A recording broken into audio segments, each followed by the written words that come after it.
Olá, a nossa aula de hoje será sobre equilíbrios moleculares. Vamos falar um pouquinho sobre equilíbrio dinâmico. No equilíbrio dinâmico, o objeto ou fenômeno em estudo está sempre em constante movimento. Existem duas ou mais ações que ocorrem em sentidos opostos ininterruptamente. A situação de equilíbrio é atingida quando as taxas de desenvolvimento dessas ações se igualam. Para a gente entender melhor, vamos fazer uma analogia. Imagine o estacionamento de um shopping lotado. As pessoas estão entrando, fazendo compras, outras estão saindo e o estacionamento está sempre ocupado. As vagas do estacionamento estão todas ocupadas. Porém, há pessoas que já fizeram compras e estão indo embora, enquanto as outras estão chegando e circulando com o carro à procura de uma vaga. À medida que uma pessoa desocupa uma vaga e vai embora, imediatamente a outra pessoa estaciona o carro e ocupa a vaga. Essa situação se repete continuamente ao longo de todo o dia. Se for constatado que os dois fenômenos, pessoa indo embora e pessoa chegando, ocorrem com a mesma taxa de desenvolvimento, teremos um exemplo de equilíbrio dinâmico. Muitas reações químicas em determinadas condições são reversíveis, ou seja, ao mesmo tempo que reagem e se transformam em produtos, reação direta, os produtos se transformam em reagentes, reação inversa. Quando as taxas de desenvolvimento da reação direta e inversa se igualam, a reação entra em equilíbrio dinâmico. Um exemplo é a reação do gás hidrogênio e gás iodo, feita em um recipiente fechado. Os reagentes, no caso gás hidrogênio e iodo, reagem entre si, produzindo gás iodeto de hidrogênio, cujas moléculas em determinado momento começam a reagir entre si novamente e fazem a reação inversa, produzindo gás hidrogênio novamente. As reações reversíveis como essa são representadas por uma dupla seta, que indica que a reação direta e a reação inversa estão acontecendo. Essa tabela mostra a concentração de reagentes e produtos durante a reação entre o gás hidrogênio e o gás iodo, desde o início até o sistema entrar em equilíbrio. Observe aqui que de T0 para T6, o que vai acontecer é que a partir de T4, ela vai entrar em equilíbrio. Ou seja, sob temperatura constante, continua ocorrendo nos dois sentidos com a mesma taxa de desenvolvimento, como mostra aqui a reação.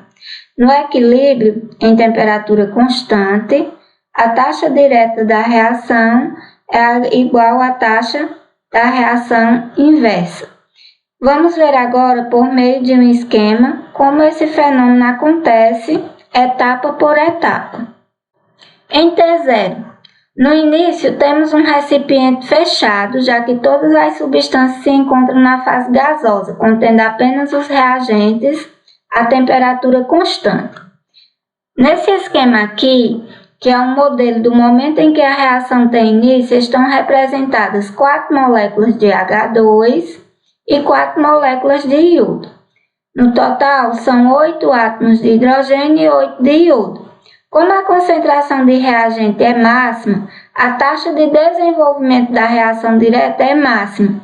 E como a concentração dos produtos é zero, a taxa de desenvolvimento da reação também é zero. Entre T1 e T3, os reagentes começam a colidir com energia igual à energia de ativação da reação e começam a formar os produtos. A concentração de reagentes começa a diminuir, assim como a taxa de desenvolvimento da reação direta.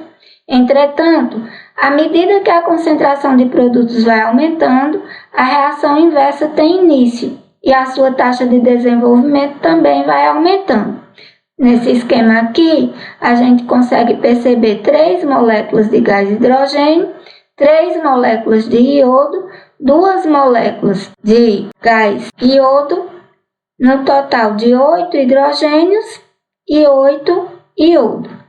De T4 em diante, se a temperatura for mantida rigorosamente constante, chegará um momento em que a taxa de desenvolvimento da reação direta, ou seja, formação de produtos, será igual à taxa de desenvolvimento da reação inversa, formação de reagente.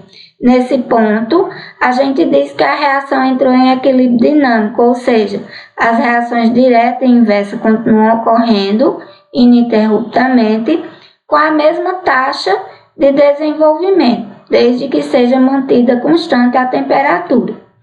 Nesse esquema aqui estão representados 2 moléculas de gás hidrogênio, 2 moléculas de iodo e 4 moléculas de HI, no total de 8 átomos de hidrogênio e 8 átomos de iodo. Equilíbrio químico e temperatura constante. A taxa direta da reação é igual à taxa inversa da reação. Então, aqui, eu tenho os reagentes, né? E aqui eu tenho os produtos. À medida que a reação direta está acontecendo, a reação inversa também estará acontecendo. E ela vai entrar em equilíbrio quando a taxa dos reagentes for igual à taxa dos produtos. O equilíbrio químico é dinâmico e fica caracterizado quando as taxas de desenvolvimento da reação direta e inversa se igualam sob temperatura constante. Estudo do gráfico do equilíbrio dinâmico. Se você observar aqui, no instante T0, no instante inicial, a taxa de desenvolvimento da reação direta é máxima, pois as concentrações de H2 e iodo são máximas. No instante T0, a taxa de desenvolvimento da reação inversa é nula, pois a concentração de HI é nula.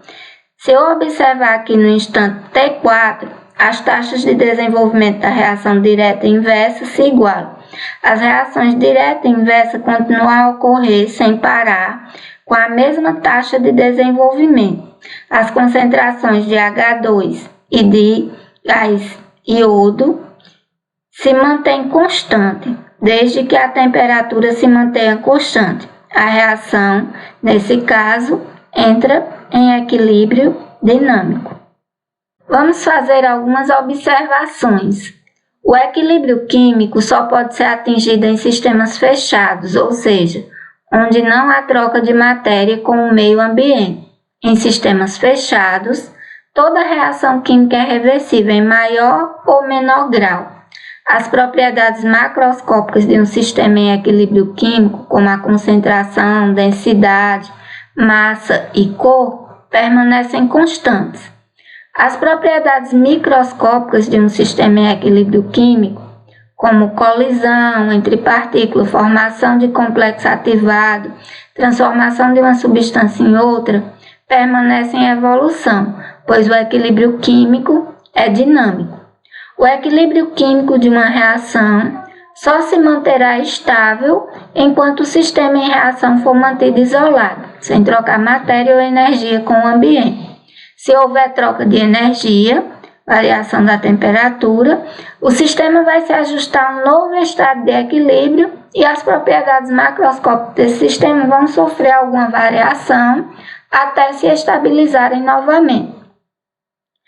A adição de um catalisador em um sistema em equilíbrio químico aumenta igualmente as taxas de desenvolvimento das reações direta e inversa, sem favorecer nenhuma das reações. Desse modo, quando o equilíbrio químico é atingido, podemos verificar uma das situações descritas no quadro abaixo em relação às concentrações dos reagentes e produtos. Nesse caso aqui, a concentração dos reagentes e produtos no equilíbrio são iguais. A taxa de desenvolvimento da reação direta é igual à taxa de desenvolvimento da reação inversa.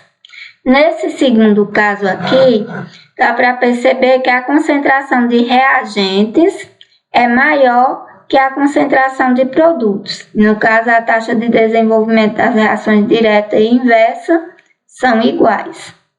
E nesse caso aqui, a concentração de produtos no equilíbrio é maior que a concentração dos reagentes. A taxa de desenvolvimento da reação direta e inversa são iguais.